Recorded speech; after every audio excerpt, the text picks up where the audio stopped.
There is a specific kind of silence that falls over a neighborhood at 2 a.m., a heavy, sleeping quiet that usually feels peaceful. But on that Tuesday night, it was shattered by the grinding mechanical whine of hydraulics and the clinking of heavy chains, dragging me out of a dead sleep after a 14-hour shift that had left my bones feeling like pulverized chalk. I stumbled out onto the front porch of my modest ranch house in Oak Haven Estates, blinking against the harsh amber flashing lights of a tow truck that was actively hooking up my livelihood, my Ford F-350, right there in my own driveway. And standing there in the shadows, illuminated only by the strobe lights like some kind of suburban villain in a silk robe, was Corinna St. James.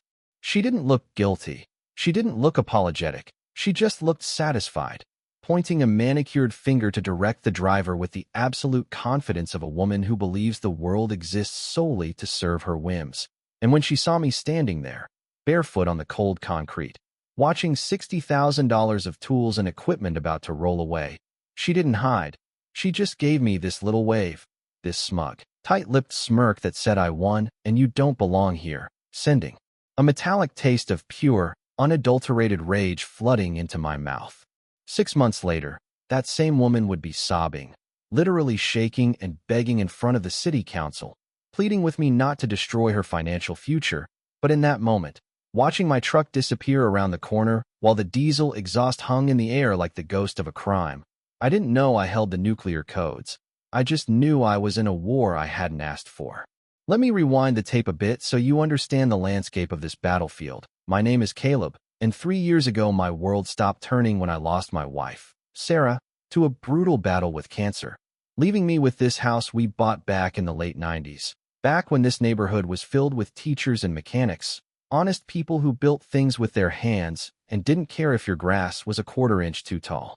I'm a general contractor, 47 years old, spending my days breathing in sawdust and drywall dust, restoring historic buildings downtown, trying to save pieces of the past before they get bulldozed for another generic coffee shop. And my truck, which bears the scars of hard work and carries the logo of my company, isn't pretty, but it's paid for, and it smells like labor, a scent that apparently offends the delicate sensibilities of the new wave of residents who started flooding in around 2020. Oak Haven Estates got discovered by the work-from-home crowd, the equity refugees from the coast who sold their shoebox condos for millions and came down here to buy mansions, driving up property taxes and bringing with them a culture of surveillance and judgment. And leading the charge was Corinna St. James, a 52-year-old real estate shark who drove a pristine white Porsche Cayenne with vanity plates that read SLD out. A woman who moved into the massive colonial 3 doors down and immediately got herself elected president of the Community Preservation Committee, which is just a fancy name for an HOA weaponized against anyone who doesn't fit the aesthetic of a catalog cover. Our first skirmish happened at the community mailbox cluster. I was just grabbing my bills, enjoying the smell of the fresh asphalt the city had just laid down, when I heard the distinct, sharp click of expensive heels on pavement, a sound that I would come to associate with incoming headaches. "Caleb, isn't it?" she asked, her voice dripping with that fake, syrupy sweetness that burns your throat going down. Leaning in so close, I was choking on her floral perfume, which clashed violently with the smell of the hot tar. "I'm Corinna, your new president, and we really need to have a little chat about that truck of yours, because several neighbors have mentioned it really degrades the visual harmony of our street, and I'd be just thrilled to help you find a commercial lot to rent on the other side of town." I tried to be polite, the way Sarah would have wanted me to be, explaining that I wasn't actually part of the HOA because my deed predated the formation of the committee by 6 months, a little detail Sarah had insisted on verifying when her father sold us the land years ago. But Corinna's eyes just glazed over with that cold, dead look of a bureaucrat who isn't listening, only reloading. "We're all in this together, Caleb," she said, cutting me off with a smile that didn't reach her eyes. "And everyone needs to make sacrifices for the property values." And right then, watching her walk away, checking her phone, I knew she wasn't going to stop, because people like Corinna view working-class folks not as neighbors, but as blemishes on their investment portfolio. The escalation was rapid and surgical, starting with a visit from City Code Compliance a week later, sent by an anonymous tip about unlicensed commercial storage. But the inspector, a decent guy named Steve, looked around my clean driveway, saw the truck parked legally, and told me the complaint had used specific real estate legal jargon that no normal neighbor would know, suggesting that whoever called it in was trying to weaponize the city against me. When that didn't work, Corinna went door to door, carrying a clipboard and a 3-ring binder filled with photos of my truck taken from creepily invasive angles, telephoto shots from bushes, night vision shots, trying to get signatures for a petition to ban commercial vehicles from the neighborhood entirely, telling the new neighbors that my truck was a sign of urban decay, and that if they didn't stop me, the whole street would turn into a construction yard. My next-door neighbor, Arthur, a 73-year-old retired electrician who has lived here since the dirt roads, told me she was actually measuring the distance from my bumper to the sidewalk with a laser tape measure at dawn, looking for any technicality to hang me on, trembling with rage as he told me, "Caleb, that woman is poison. She's telling people you're bringing down the neighborhood, but she doesn't know the history of this land like we do." The showdown happened at the Civic Center, under the buzzing fluorescent lights, where Corinna presented her case to the city council, clicking through a PowerPoint that painted me as a neighborhood menace, her heels clacking across the linoleum like a countdown timer. But when it was my turn, I didn't yell. I just laid down Sarah's death certificate, my business license, and the testimonials of 3 neighbors whose houses I had repaired for free after the big freeze last winter. The council voted her petition down 5-0, a complete humiliation, and I thought that would be the end of it. But as I walked out to the parking lot, feeling the cool night air and the relief of victory, Corinna cornered me by my truck, her face composed into a mask of faux sympathy that was more terrifying than her anger. "You know, Caleb," she purred, smoothing down her blazer, "I had no idea about your wife. It must be so hard keeping up a property like this all alone, and honestly, with my connections, I could get you a great cash offer, help you move somewhere more suitable for your lifestyle." And the way she said suitable, with that slight curl of her lip, told me exactly what she meant, which was somewhere poor, somewhere away from her view. I drove home that night with Arthur's words echoing in my head about the history of the land, realizing that this wasn't just a neighbor dispute. This was class warfare wrapped in a homeowners association flag, and Corinna wasn't going to stop until I was gone. But she had made a critical error in judgment, because she mistook my silence for weakness and my work boots for a lack of intelligence, never suspecting that the blue-collar eyesore she wanted to evict was about to discover a secret, buried in the county archives that would turn her world upside down. The war didn't end in the parking lot of the Civic Center. In fact, Corinna took her public humiliation as a personal declaration of total war, shifting tactics from bureaucratic maneuvering to psychological terrorism that felt like something out of a spy novel. It started with the 6 a.m. noise complaints every single morning, like clockwork, claiming my diesel engine idling for 30 seconds was causing emotional distress and violating decibel ordinances, forcing Deputy Miller to come out repeatedly, apologizing every time as he explained he had to respond to every call, even though his meter showed I was quieter than the garbage truck. She didn't stop there. She moved to digital assassination, creating fake profiles to leave 1-star reviews on my business page, claiming I was aggressive and unprofessional. Claims that mysteriously vanished when the Better Business Bureau investigated and found the accounts were created from an IP address that traced back to a VPN service used by real estate agencies. But the stress was mounting, a tight band of tension around my chest that never went away, fueled by the knowledge that she was watching, always watching.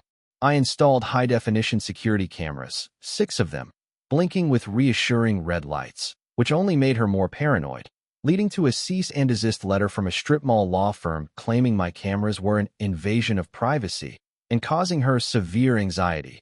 A letter my buddy Marcus, a lawyer who eats bullies for breakfast, laughed at so hard he nearly spilled his coffee, pointing out that pointing cameras at your own property is the most legal thing you can do in Texas. But then things got physical, dangerous even.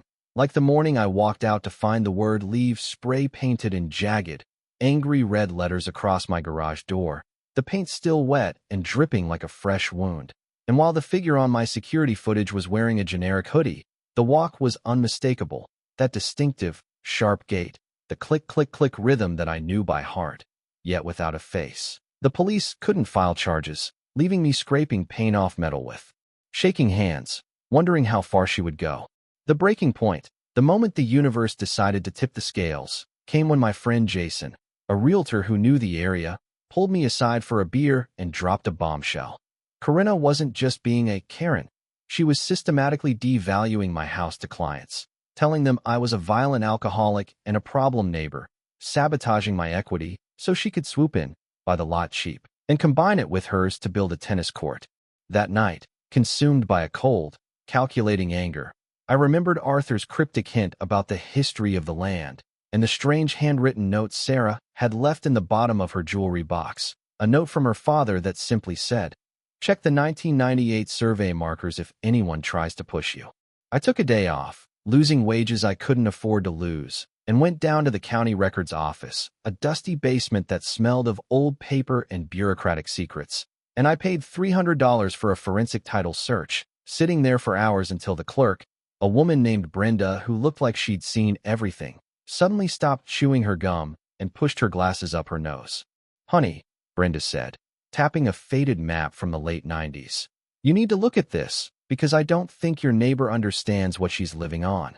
I looked at the map, really looked at it, and the world shifted on its axis, because according to the original plat filed by the Riverstone Corp before they went bankrupt in 2001, the transfer of the street ownership to the city was never finalized due to a clerical error during the liquidation, meaning the land rights reverted to the original parcel owner, my father-in-law, and subsequently, to me. I didn't just own my house, I owned Oakhaven Way, the actual asphalt, the curbs, the gutters, a 60-foot wide strip of land that extended from the main road all the way to the cul-de-sac, meaning Corinna St. James, the woman who had towed my truck and spray-painted my garage, was technically parking her Porsche, driving her clients, and walking her designer dogs on my private property.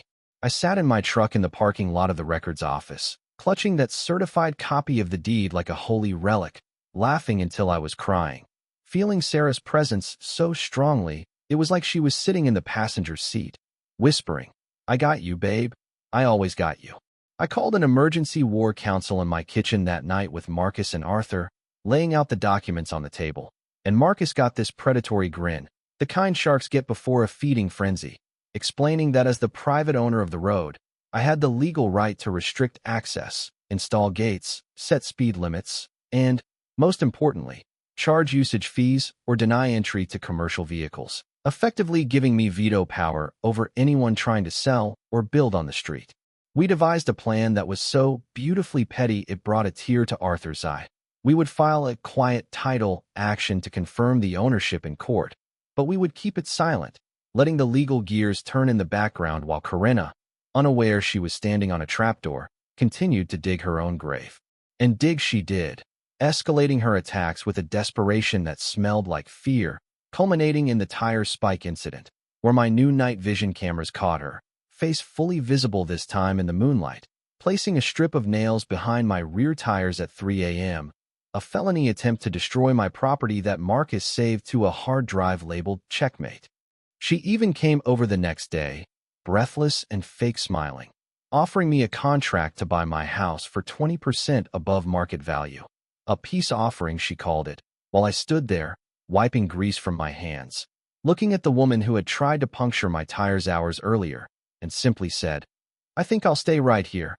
I'm starting to really enjoy the neighborhood." Watching her face twitch with suppressed rage as she walked back to her house, unaware that the registered letter from the city notifying all residents of the street reclassification hearing was already in the mail, ticking away like a time bomb in her mailbox.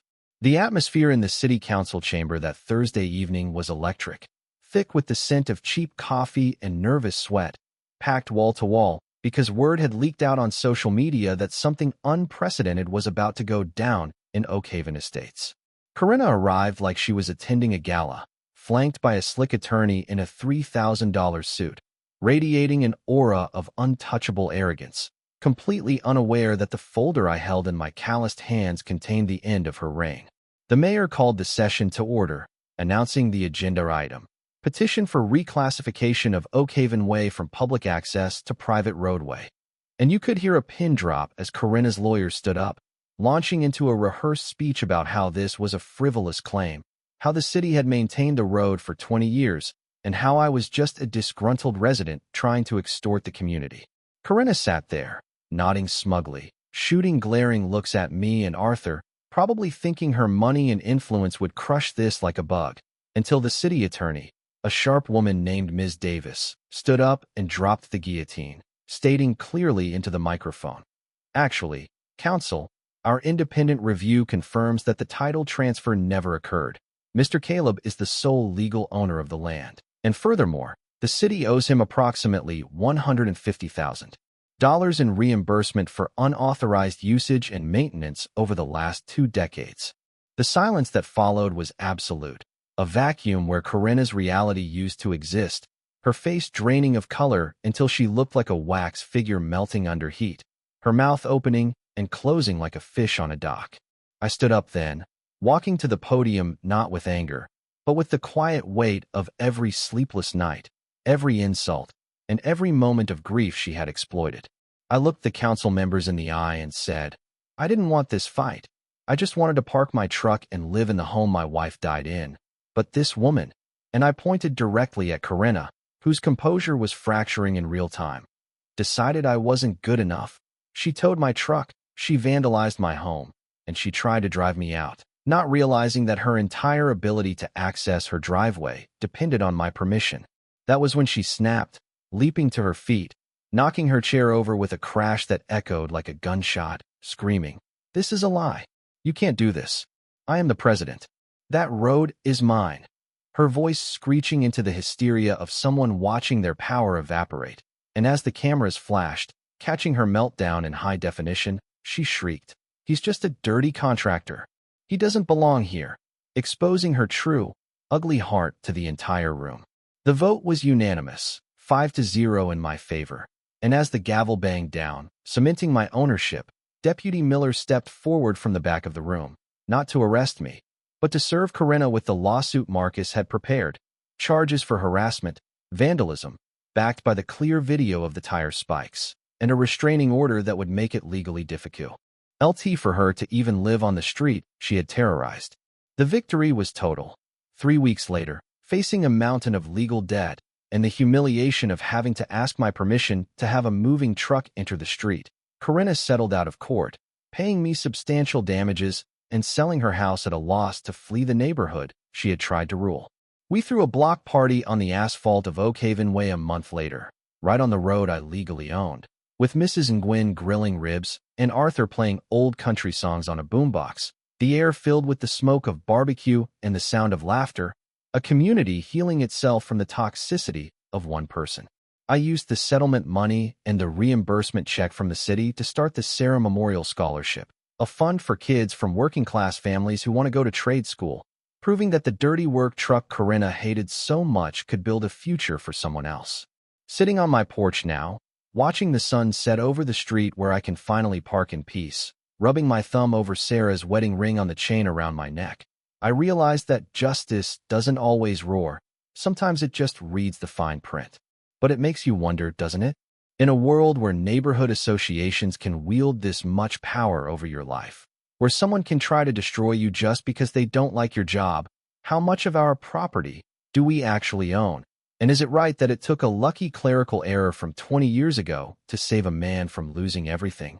Or is the system broken by design? Let me know what you think in the comments.